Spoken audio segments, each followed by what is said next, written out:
우리 대학 청년 그룹은 저희 교회는 대학 청년 예배가 따로 없습니다.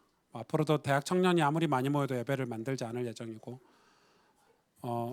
저는 약간 예배를 통합하자는 주의여서 굳이 예배가 있는데 또 대학 청년 예배라는 걸 만든다는 게 이중 구조라고 생각합니다. 그래서 물론 어린 주일학생은 주일학교 수준에 맞춰서 교육을 해야 되기 때문에 주일학교라는 게 따로 있지만 굳이 대학 청년들을 따로 할 필요 있을까라는 생각이 들어서 여러분의 예배는 1부 예배고 2부 예배고 가능하면 1부 때 봉사하시고 2부 때 대학 청년 예배로 만드시면 좋지 않을까 이런 생각을 하고 있고요. 저는 장기적으로 봤을 때는 사실 고등학생들도 굳이 따로 이렇게 예배를 드릴 필요가 있을까, 정신이 멀쩡한데. 그래서 초등학생들은 정신이 안 멀쩡하잖아요. 그래서 그러는 거고, 그런 생각을 하고, 오해는 하지 마시고요. 네. 성인이다 이거죠. 고등학생 정도 되면 성인이다 이거죠. 왜냐하면 옛날에 개혁주의 교회는 주일학교가 없었어요. 초대교회도 주일학교라는 게 없었어요. 예배는 똑같이 다 같이 드렸어요. 근데 이제 우리가 편리하려고 시끄러우니까 애들을 따로 떼가지고 이렇게 교육이라는 명목으로 빼서 하는 건데 좀 고민이 되긴 하는데, 저는 굳이 이제 대학 청년들은 이렇게 여러분의 예배로 1부 예배, 2부 예배를 만드셔야 되는 그런 상황인 거죠. 히브리서 8장입니다. 제가 시간이 없지만 본문이 중요해서 본문을 제가 한 절 여러분이 한 절 교독하겠습니다. 빠르게 할게요. 지금 우리가 하는 말의 요점은 이러한 대제사장이 우리에게 있다는 것이라. 그는 하늘에서 지극히 크신 이의 보좌 우편에 앉으셨으니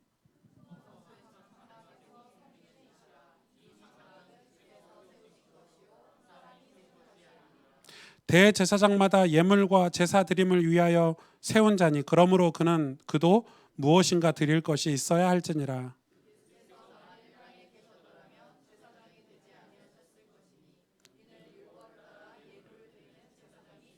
그들이 섬기는 것은 하늘에 있는 것의 모형과 그림자라. 모세가 장막을 지으려 할 때 지시하심을 얻은 것 같으니 이르시되 상가 모든 것을 산에서 내게 보이던 본을 따라 지으라 하셨느니라.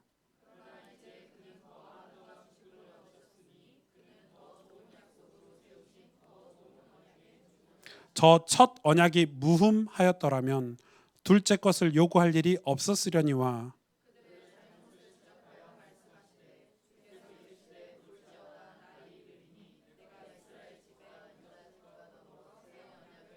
또 주께서 이르시기를 이 언약은 내가 그들의 열조의 손을 잡고 애굽 땅에서 인도하여 내던 날에 그들과 맺은 언약과 같지 아니하도다. 그들은 내 언약 안에 머물러 있지 아니하므로 내가 그들을 돌보지 아니하였노라.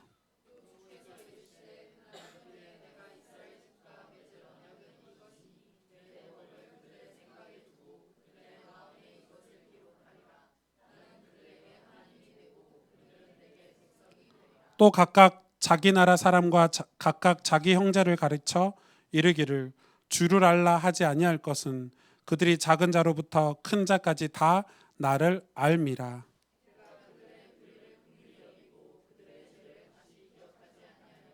같이 읽겠습니다. 새 언약이라 말씀하셨음에 첫 것은 낡아지게 하신 것이니 낡아지고 쇠하는 것은 없어져 가는 것이니라. 아멘. 자, 오늘 이 히브리서 7장까지의 요점으로 8장을 이야기하시는데 아주 간단하죠. 아마 여러분이 이 고등교육만 받으셨으면 오늘 본문을 제가 설교하지 않아도 무슨 내용인지 아실 것 같아요. 하나님 우리에게 뭘 주셨냐면 대제사장으로 예수 그리스도를 보내주셨죠. 당신이 우리에게 오신 거죠. 그죠? 오늘 그 이야기예요. 대제사장을 보내주셨어. 그런데 이 대제사장은 이전에 구약에 있었던 대제사장과 같지 않다? 같지 않다. 이 대제사장에게 내가 이렇게 하나님께 제사하고 율법을 줘서 그 모형을 만들고 했던 모든 것들을 내가 너희에게 주었는데 너희들이 이 안에 있지 아니하였도다. 내가 새로 너희와 새 언약을 맺길 원한다. 새 언약은 바로 예수 그리스도다.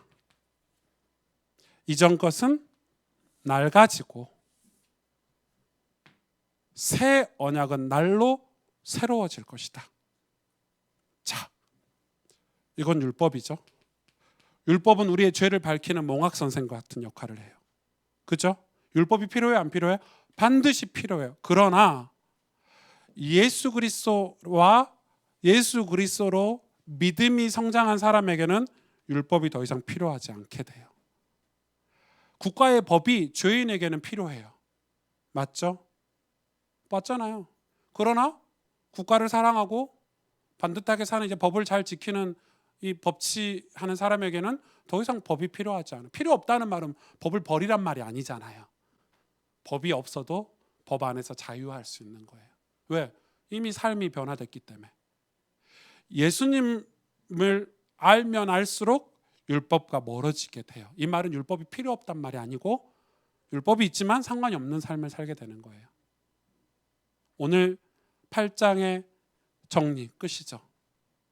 그래서 오늘 본문을 통해서 우리가 몇 가지 딱 확인할 거는 무엇이죠? 첫 언약이 무흠하였다면, 무흠이라는 단어, 이거 뭐 중직자 임직할 때나 쓰는 단어인데, 막 무흠 5년 장로, 뭐 무흠 3년 권사 안수집사 이런 건데, 무흠은 뭐 무슨 말이에요? 흠이 없다는 말이에요. 첫 언약이 무흠할 수 있어요? 없어요. 왜냐? 하나님이 우리에게 율법을 주셨고 대제사장을 통해서 제사라는 율법을 주셨지만 인간이 그 안에서 무흠할 수가 없는 거예요. 우리의 연약함.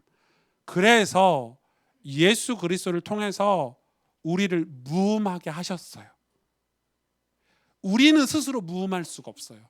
우리는 스스로 죄를 벗을 수 없고 정죄에서 벗어날 수 없지만 예수님이 십자가에서 우리를 위해서 대신 죽으시고 완전한 대제사장이 되셨어요. 그래서 내가 과거의 율법으로 너희가 죄가 밝혀진 너희와 맺었던 언약을 폐하고 너희와 새 언약을 맺을 거다, 이렇게 얘기한 거예요.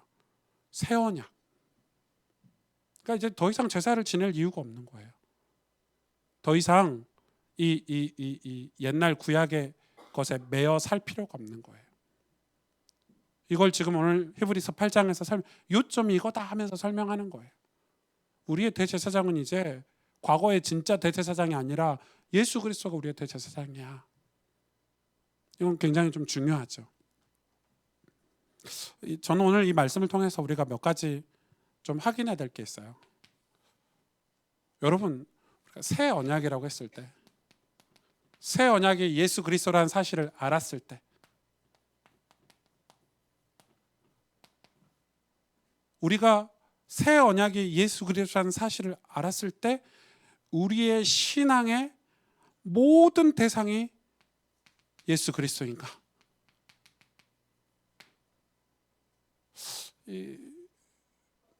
예수 그리스도가 우리에게 좋은 소식이니까 복음이라 그러죠. 우리의 모든 신앙의 대상이, 이유와 기준이 예수 그리스도인가? 그런데 정말 많은 분들이 이거 아닌 분들이 많아요. 와, 저는 깜짝 놀랐어요. 전부 자기 생각, 자기 경험, 자기 치유되지 않은 자기의 어떤 지식, 이런 것들을 가지고 신앙생활하는 사람들이 정말 많습니다. 예수 그리스도, 껍데기만 예수 그리스도고 속은 자기 생각, 자기 경험, 자기 지식, 자기 목적, 자기 이익을 위한 목적. 그러니까 사실은 예수 그리스도를 어떤 체험하고 경험해본 경험이 없는 거예요. 경험해본 경험이 아니죠. 체험하고 경험해본 적이 없는 거예요. 정말 저는 많이 봤어요. 진짜 많이 봤어요. 물론 저도 포함된, 저도 이런 상황이었으니까 정말 많이 봤는데, 또 어떤 분들은 이런 분들도 있어요. 어떤 자기 상처나 아픔이라는 게 있잖아요. 우리의 가정 배경이라든지 우리의 과거라든지 또 부모에게서 물려받은 어떤 가문의 어떤 그런 영적인 흐름이라든지 이걸로 신앙생활해요. 맞아요. 신앙생활의 시작은 이걸로 할 수 있어요. 그러나 이게 신앙생활의 이유가 되면 안 되잖아요. 이거는 어디를 향해서 가게 만드는 거 하나님이? 예수 그리스도를 향해서. 그래서 또 많은 분들이 율법. 정말 저는 여러분이 저를 만난 게 장점이 될 수 있고 단점이 될 수도 있는 게 뭐냐면, 저는 이제 불신자 가정에서 예수를 혼자 믿었기 때문에 이 교회 전통 이런 걸 잘 몰랐어요. 잘 몰랐는데 그런 거에 대한 스트레스가 좀 많지는 않아요. 왜냐하면 이렇게 불신자 가정에서 예수 믿었으니까 그런 게 없어요. 잘 없는데 제 친구들 뭐 목사님 아들이나 뭐 이렇게 장로님 아들들 보면 정말 이게 많은가 봐요. 제 미국에는 영성 목사 제 친구잖아요. 이야기하면은요, 저는 주로 이제 제가 이야기하는 건 다 저희 집이 불신자 가정이니까 그런 데에 대한 마음이 있는데, 이 친구는 이게 너무 힘든가 봐요. 이게 힘들대요. 막 사람들의 시선, 또 이렇게 해야 된다는 게 잘 안 벗겨지는 거지. 얼마나 차질이 되고 습관이 됐는지. 그러니까 자기 교회에서 목회자 자녀라는 사실을 밝히지 않아도 자기도 모르게 이렇게 사람들 앞에서 이렇게 왜냐하면 어렸을 때부터 모든 교회 분들이 목사님 아들인데 너 왜 이렇게 떠들어? 목사님 아들인데 너 왜 그렇게 예배 시간에 까불어?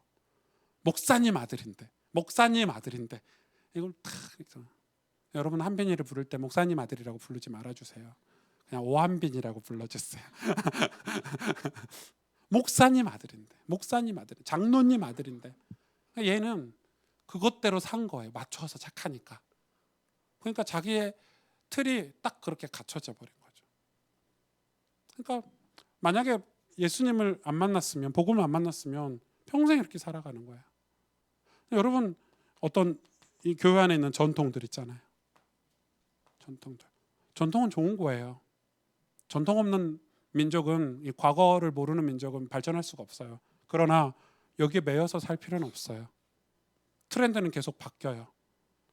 여러분, 지금도 고신교회, 제가 다녔던 학교에 고신교회 중에서 파가 여러 가지 있어요. 뭐 돼지파.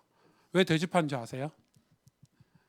그 선교사님들을 도와야 되는데 돼지 농장을 해가지고 돈을 만들어 선교사님을 돕자, 이런 분이 있고, 또 아니다, 우린 기도만 하지 무슨 이 교단이 사업을 하느냐 해가지고 기도파가 있고 막 이래서 그걸로 싸워요. 교단이 나눠졌어요. 그걸로 돼지파와 기도파로 이렇게 나눠졌어요. 뭐가 맞는 것 같아요, 여러분?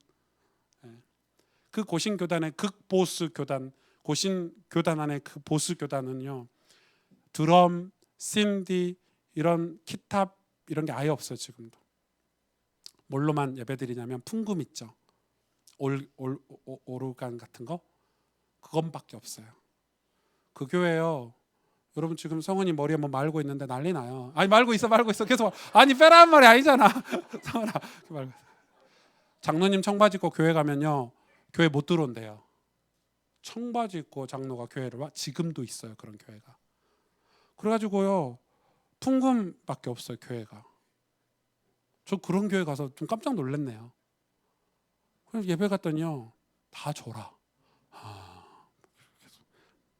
그리고 장로님들은요, 다 이렇게 팔짱 딱 끼고 눈 감고 있어, 설교 시간에. 이게 자는 건지 눈 감고 건지 모르겠는데, 아무튼 그게 무슨 거룩의 상징인지는 모르겠는데, 여기 있어요. 아니 세상은 애들이 밖에 나가서 뭐 BTS 이런 노래 듣고 오는데 교회 가서 풍금치고 나의 살던 고향 이렇게 하고 있으니까 교회가 세상 문화를 따라가자는 말은 아니에요. 하나님 드럼 찬양하라고 주셨지 않을까요? 하나님 신디를 찬양하라고 주셨지 않을까요? 다 하나님 주신 것들인데, 그렇죠? 굳이 옛날 풍금도 없던 비파와 수금으로 돌들을 가지고 찬양을 하든지, 아예 건물을 왜 짓는데 산에다 나무 짓고 예배드리든지. 이게 뭐죠? 어떤 사람의 이 고집이에요. 사실은 내 아집이에요. 내가 옛날에 이렇게 했으니까, 내가 옛날에 이 방법으로 성공했으니까 너도 이 방법 해. 맞아요? 여러분 지금은 사업 그렇게 하면 다 망해요. 옛날식으로 사업하면 트렌드가 계속 바뀌어요. 우리가 일본하고 이렇게 관계가 안 좋아질 줄 알았냐고요. 여행 산업에 투자하신 분들 다 망했죠. 호텔 지은 사람들 다 망했잖아요. 이럴 줄 알았냐고요. 세상 트렌드는 계속 바뀌어요. 그런데 무슨 옛날 방식이에요? 그건 우리 아집이고 고집이지. 자꾸 이렇게 사는 거예요. 근데 이게 신앙에도 있다니까, 교회에도 있다니까요. 그러면서 뭘 놓치죠? 자꾸 예수님이 놓쳐요. 내가 목사가 말하는데 뭐 이러면서. 목사가 뭐예요, 여러분? 목사는 힘 없어요. 저는 여러분 그런 능력이, 제가 저한테 안수 받으러 오지 마세요. 안수할 줄 몰라요. 제가 손 얹고 기도하면 하나님이 축복해 주시면 모르지 저 자체는 능력이 없어요. 제 눈 찔린 것도 못 막아가지고 예배도 못 드리고 이러는데, 내가 능력 있으면 내 눈에 찔린 거 피했지 이렇게. 저도 감기 걸리고요. 저도 허리 아프고요. 나이 들어가지고. 이빨 지난주에 유진이네 병원 가서 충치 치료하고 왔어요. 저도 늙으면 이빨 빠져야 되고요. 저 신령하지 않아요. 참 우리가 그런 거에 속는 거예요. 예수 그리스도만 우리를 새롭게 하세요. 예수 그리스도만 우리의 영혼을 날로 새롭게 하실 수 있어요. 아닙니까? 지금 그 이야기를 히브리서에서 얘기하는 거예요. 너희가 지금 뭘 붙잡고 있냐? 아니 은혜를 붙잡아야지. 너희 영혼이 새롭게 하시는 대제사장 예수 그리스도를 붙잡아야지. 너희가 지금 뭘 붙잡고 있냐? 지금 그 이야기를 8장에 하고 있는 거예요. 우리가 날로 예수만 붙잡아야 돼요. 그래야 우리 영혼이 새롭게 되고 우리의 마음이 새롭게 되고 우리의 삶이 새롭게 될 수 있어요. 예수 그리스도만 붙잡는 거예요. 그렇죠? 그러면 우리가 어떻게 해야 되냐 이거예요. 그럼 우리가 이 예수 그리스도를 붙잡기 위해서 하나님이 주신 방법이 뭐냐 했을 때 하나님은 우리에게 말씀을 주셨어요. 이거는 히브리서 제가 8장의 내용은 아니지만 9장, 10장, 11장, 12장을 조금 정리해드리면 우리에게 주신 게 뭐냐? 말씀이래요. 하나님이 새 언약으로 예수 그리스도를 주셨는데 그 예수님께서 우리를 만나주시고 우리와 함께 하시며 우리를 통해서 이 역사하시는 그 방법이 뭐냐? 말씀이에요. 그래서 제가 요한복음을 자꾸 얘기하는 거예요. 말씀이 육신이 되어 우리 가운데 거하시며. 하나님 말씀으로 우리에게 오셨어요. 예수님 우리에게 말씀으로 오셨어요. 예수님이랑 형체가 보입니까? 안 보이죠. 예수님 형체가 보이냐고요? 수염이 깁니까? 짧으십니까? 흑인입니까? 백인입니까? 황인입니까? 뭐 요즘 흑인 예수도 나오던데 흑인이면 어떻고 황인이면 어떻고 그 당시에 맞춰서 나오셨겠지. 유대인으로 태어나셨겠지. 예수님은 형체가 없으세요. 부활하셔서 하늘 보좌에 앉아 계세요. 뭘로 우리에게 와 계시죠? 함께 하시죠? 말씀으로. 말씀은 그래서 뭐라고 그러죠? 히브리서 4장 12절에 살았고, 왜 살았죠? 예수님이니까. 말씀 자체가 살아있다니까요. 운동력 있고 파워가 있고 우리의 심령 골수를 쪼개고 우리를 새롭게 한다고 그랬죠. 우리의 죄를 찔러 쪼개요. 죄를 이길 수 있는 능력이 돼요. 왜요? 말씀이. 그래서 예수님을 믿는 사람에게 하나님이 하시는 일은 이 말씀이 우리 속에 작용한다고 해서 말씀 운동이라는 거예요. 무브먼트가 일어나는 거예요. 왜? 말씀이 살아있고 예수님이니까. 이게 있어야 돼요. 이게 우리의 심령을 변화시키고 우리의 죄에서 우리를 분리시키고 죄를 떠나게 하고 어둠에서 우리를 건져내는 작업을 다 뭘로 하시냐면 이 말씀이 우리 안에 살아있는 운동이 될 때. 말씀 운동이 뭐예요? 야, 너 나하고 양육하자. 이것도 말씀 운동이에요. 그렇죠? 왜냐하면 교역자나 믿음의 선배들이 이제 새신자들을 양육하는 것도 말씀 운동이에요. 말씀을 전해줘야죠. 누군가는 해석해줘야 되고 누군가는 가르쳐줘야 되고. 그렇지만 그 말씀 운동은 단지 그거에 머물러 있지 않고요. 내가 성경을 읽을 때 내 안에 말씀 운동이 일어나고 작용이 되고 내가 주일날 설교를 듣고 메모를 하고 그 말씀을 내 마음에 담을 때 말씀이 내 속에서 작용하는 걸 운동이라고 하는 거예요. 살아서 이거 죄구나. 난 하나님 앞에서 이렇게 살아야지. 깨달음을 주고 어둠 가운데 빛을 비춰주고 내 내면의 어둠 가운데 이 불신앙 가운데 말씀이 들어가서 믿음으로 바뀌고 말씀 운동이 일어나는 거예요. 이 운동을 통해서 뭐 하는 거예요? 예수 그리스도를 붙잡는 거예요. 그러면 이 말씀 운동이 목적이 뭐겠죠? 오늘 히브리서 얘기의 목적은 뭐죠? 새 언약이라 말씀하셨음에 첫 것은 낡아지게 하신 것이니 낡아지고 쇠하는 것은 없어져 가는 것이라. 다 사라져요. 그러면 예수 그리스도와 말씀이 우리 인생에 드러나는 목적이 뭐예요? 새로워지는 인생. 우리는 새로워지는 거예요. 옛 것은 낡아지고 육신은 낡아지고 영은 날로 새로워진대요. 목적이 뭐냐 이 말이에요. 구원이죠. 구원이 아니면 이게 의미가 하나도 없어요. 우리 인생에 의미가 없어요. 죽는데. 그럼 뭐가 생기죠?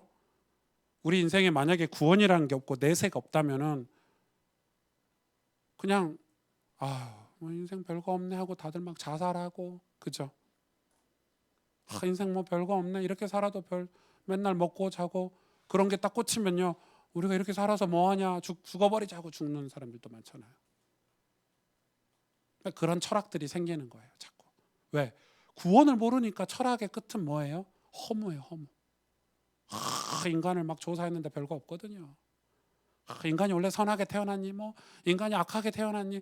인간은 뭐 이렇니 저렇니? 막 아무리 해석해도요, 인간학이 발달해서 해석해도 인본주의가 발전을 해도요, 그 끝은 허무예요. 허무. 그 철학이 사람의 자살을 막습니까? 사람의 죄악을 막고 타락을 막을 수 있습니까? 인류는 끊임없이 타락하는데요. 인류는 끊임없이 질병에 걸리는데요. 우리가 구원을 알았다는 거는요, 엄청난 축복이에요. 이건 실제니까. 여러분, 천국과 지옥이 실제니까. 그래서 이 구원이 우리 인생 중에 펼쳐지는 거예요. 그걸 뭐라고 그래요? 그게 전도라고 하고 성교라고 하는 거예요. 여러분, 진짜 축복이죠. 이걸 준비를 하는 거예요. 이게 새 언약이에요. 언약을 붙잡고 산다는 말은, 내가 진짜 하나님 안 떠나야지, 나 전도를 해서 쓰임 받아야지, 이런 다짐일 수도 있겠지만, 근데 어떤 사람은 다 떠나잖아요. 막 낙심, 뭐 문제 오면 떠나고, 막 어려움 오면 떠나고. 그건 언약이 아니에요. 언약은 예수 그리스도예요. 언약이 내 속에 들어버린 거예요. 관계를 맺은 거예요. 성육신 하셨다 그러잖아요. 안 바뀌어요, 언약은. 여러분, 우리 청년들이, 젊은이들이 미래를 준비하죠. 최선을 다해서 직장 생활하고 준비하지만, 여러분이 언약 안에서 이거 이루어졌으면 좋겠어요. 여러분의 결혼도, 불신자를 만날 수 있죠. 결혼도 할 수 있죠. 그러나 한쪽이 언약 있는 사람이라면 그 불신 결혼도 언약 결혼으로 바꿀 수 있어야 돼요. 그래서 그거는 비전이에요. 꿈이에요. 도전해야 되는 거예요. 맞잖아요. 남자, 여자 불신자를 만나면 생명 거세요. 생명 거세요. 너 예수 안 믿으면 나 너랑 결혼 못해. 이 정도는 돼야죠. 아니에요? 그 정도는 돼야죠. 남자가 너 교회 가면 너랑 결혼 못해 이런다고 교회 방장 떠나고 평생 믿었던 교회 당장 등 돌려가지고, 남자가 막 원빈이 나타나가지고, 원빈은 장가 갔구나. 누가 요즘 박보검이 나타나가지고, 박보검 인기 없어요? 나 요즘 인기 있는 애가 누군지 모르겠어. BTS의 정민이가 나타나가지고, 정국인가? 정국이가 나타나가지고, 소영아, 나 너랑 결혼할래? 하면 가슴이 막 뛸 거 아니에요. 와, 그죠? 근데 나 너 교회 가면 같이 너랑 못 살 것 같다. 당장요, 당장. 지금 교회가 문제예요, 이러면서. 지금 교회는 나중에 가면 되지, 이러면서. 그럴 인간들 많을 거야. 남자들 비슷해요. 미스코리아 같은 사람 나타나가지고 막 야시시하고 홀리는 여자들 막 이렇게 만나가지고. 제가 볼 때는 그 누구야, 송혜교하고 이혼했잖아요. 누구야? 준기가 좀 홀렸지 않을까. 네. 송혜교가 진짜 매력 있잖아요. 예쁘잖아요. 홀려서 결혼했는데 이게 그게 아니거든, 현실은. 정신 차려요. 별거 없어요. 이쁘고 잘생긴 거 3개월은 좀 심했고 3년밖에 안 가요. 아무 의미 없어요. 그래서 여러분, 우리가 이 새 언약을 가지고 우리가 뭘 해야 되냐면요, 승리하는 신앙생활을 해야 되는 거예요. 굉장히 영적인 거죠. 지금 히브리서 메시지예요. 히브리서의 메시지는 승리하는 신앙생활이에요. 큰 주제는 이기라 이거예요. 지지 말라는 거예요. 전통에 지지 말고 과거에 지지 말고 상처에 지지 말고. 히브리서 메시지예요. 제가 그냥 이야기를 꺼낸 게 아니라 히브리서가 주는 주제예요. 떠내려가게 하지 말고 원수들이 가져다 주는 그런 유혹에 히브리서 메시지예요. 히브리서 한번 읽어보세요. 제발 과거에 속지 말고. 유대인들에게 하는 얘기죠. 전통의 이 복음을 놓치지 말고 승리하는 신앙생활을 하기 위해서 너희가 붙잡아야 될 게 뭐냐? 이거예요. 이걸 어떻게 붙잡죠?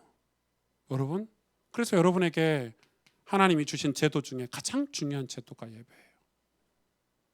여러분, 예배를 소홀히 여기면요 절대 신앙생활 승리할 수 없어요. 저는 그건 확실해요. 왜? 예배 시간에 모든 깨달음, 감정적인 깨달음이 다 일어나는데요. 여러분, 예배 현장에서 와서 안 드리면, 집에서 인터넷에서 드리면 이런 감정 느껴요?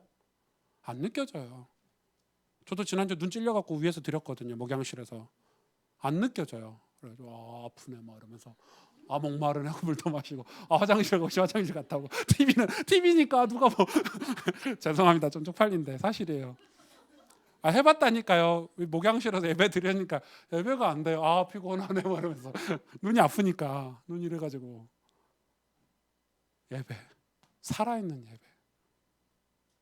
그때 하나님 교회 세우신 거예요. 예배 때문에. 교회 99.9%는 예배 때문에 세우신 거예요. 99.9%. 100%는 제가 다라고 할 수 없지만. 그리고 우리가 지금 해야 될 게 뭐냐? 기도 생활을 회복해야 돼요. 그래서 여러분에게 뭐가 필요하냐? 실제적인 기도 시간이 필요해요. 기도처. 왜? 자, 이 말씀 운동이 일어나는 데는 성령께서 역사하시는데, 이 성령께서 언제 역사하시냐? 우리가 기도할 때. 그래서 오늘 불렀던, 예배 시간에 불렀던 클로스비의 찬송, 기도하는 이 시간, 클로스비가 책에 이렇게 기록했어요. 기도할 때 성령께서 역사하시기 때문에 자기는 하루에 하나님의 역사를 믿는 만큼 기도 시간을 갖는데요. 클로스비는 3시간, 4시간씩 기도했어요. 매일. 할 일 없어서 그렇게 기도했을까요? 봉사니까, 장애인이니까 그렇게 기도했을까요? 아니요, 믿으니까 기도했어요. 믿은 만큼 기도하는 거예요. 여러분 근데 보세요. 일주일에 여러분 삶. 저는 바빠요. 피곤해요. 기도할 시간이 어디 있어요? 그래요. 안 믿는 거예요. 기도하지 않으면 역사가 안 일어나요. 여러분 삶에. 죄송하지만. 제가 왜 이렇게 율법적으로 얘기해? 이거 율법적인 거 아니지 않아요? 좀 너무하잖아요. 너무 기도 안 해요. 하나님께 죄송할 만큼. 하나님한테 미안할 건 없어요. 일어나지 않을 뿐이에요. 역사가. 왜? 성경은 분명히 밝혀요. 내게 부르짖어라. 너 내게 기도해라. 내가 응답할게. 그런데 우리 너무 안 믿고 있고 기도 생활을 너무 안 하죠. 그러니까 아무 역사도 안 일어나요. 그래놓고 교회 갔는데 왜 응답이 없냐? 왜 훈련 받았는데 하나님 축복 안 하시냐? 다 알고는 있지만 그 알고 있는 복음의 내용들이, 지식들이 내 것이 되지 않고 역사로, 운동으로 나타나지 않는 거예요. 어떻게 해서든지 기도처를 만드세요. 차 속에, 차가 없구나 여러분, 청년들은. 지하철에서든지 방구석이든지 옥상에 가든지 직장 어딘가에 기도처를 만들어서 기도하셔야 돼요. 아닙니까 제 말이? 진짜 기도 안 해요. 저는 기도할 환경이 안 되니까 교회를 오거든요. 목사니까. 교회 와서 기도해요. 전 토요일 날 아예 교회에서 자요. 기도해야죠. 기도하려고 오는 거예요.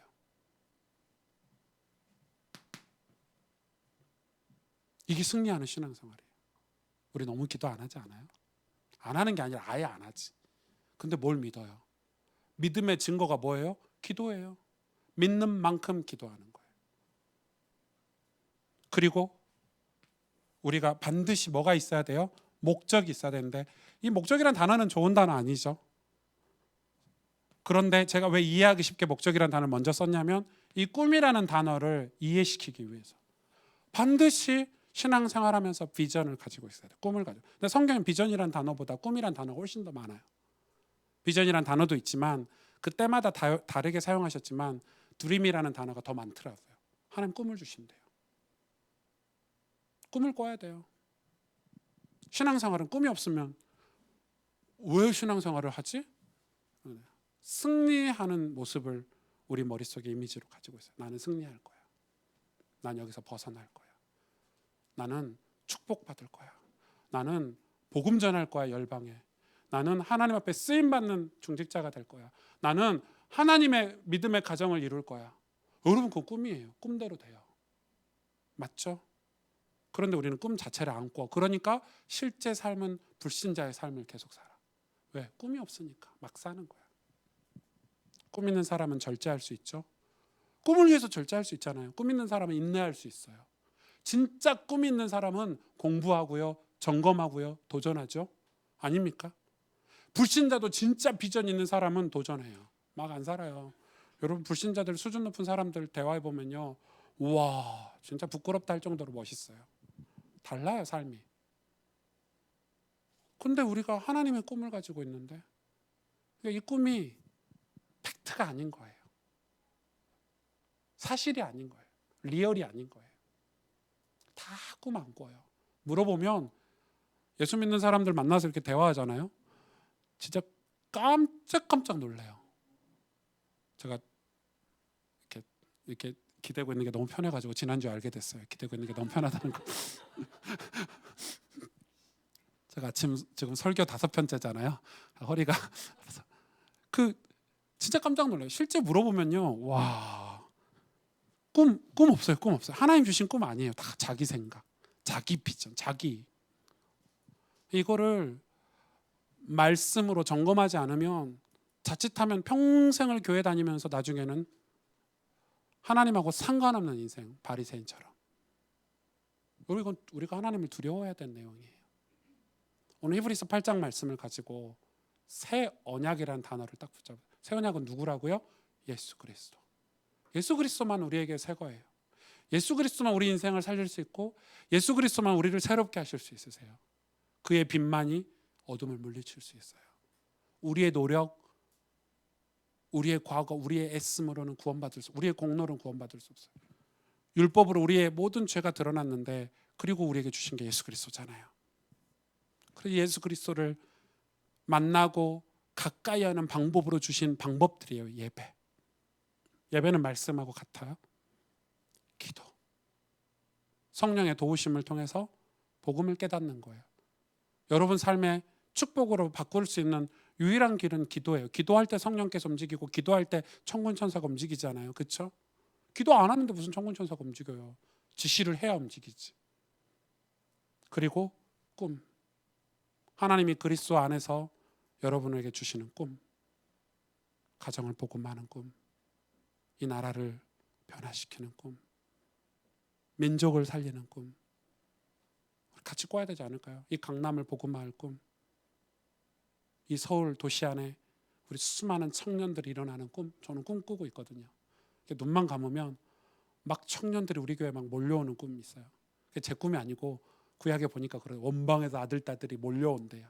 제가 눈만 감으면 열방에서 우리 청년들이 교회로 몰려오는 꿈. 교회 부흥시키는 목적이 아니에요. 이 시대 청년들에게 복음을 전하고 싶은 거예요.